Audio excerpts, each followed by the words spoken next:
അടുത്തിടെയുണ്ടായ സംഘർഷത്തിൽ കുത്തേറ്റ് ചികിത്സയിലായിരുന്ന യുവാവ് മരിച്ചു. കൊല്ലം കരുനാഗപ്പള്ളി ക്ലാപ്പന മാധവ്യത്തിൽ അഖിലാണ് ഇന്ന് പുലർച്ചെ മരിച്ചത്.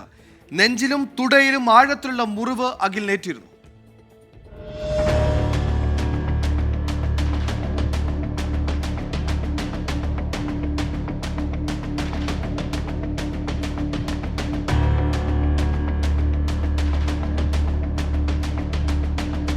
ശനിയാഴ്ച രാത്രിയാണ് കൊല്ലം കരുനാഗപ്പള്ളി വള്ളിക്കാവ് കണ്ണാടിശ്ശേരി ക്ഷേത്രത്തിൽ ഉത്സവത്തിന് നൃത്തം ചെയ്യുന്നതിനിടെ ദേഹത്ത് തട്ടിയെന്നാരോപിച്ച് ഒരു സംഘം യുവാക്കൾ അഖിലിനെയും സുഹൃത്തുക്കളെയും ആക്രമിച്ചത്.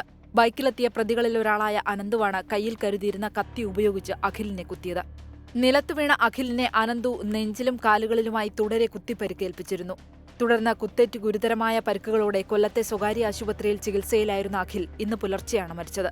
കേസിൽ കുലശേഖരപുരം കോട്ടയ്ക്കുപുറം അനന്തു ഭവനത്തിൽ അനന്തു ക്ലാപ്പന, ഈരിക്കൽത്തറ വരവിള അതുൽ ബാബു, ആദിനാട് തെക്ക് പുത്തൻകണ്ടത്തിൽ സന്ദീപ്, തൃക്കരുവ പ്ലാക്കോണം കുളത്തുങ്കര വീട്ടിൽ അക്ഷയ് കുമാർ എന്നിവരുൾപ്പെട്ട സംഘത്തെ കരുനാഗപ്പള്ളി പോലീസ് സംഭവം കഴിഞ്ഞ മണിക്കൂറുകൾക്കകം പിടികൂടിയിരുന്നു.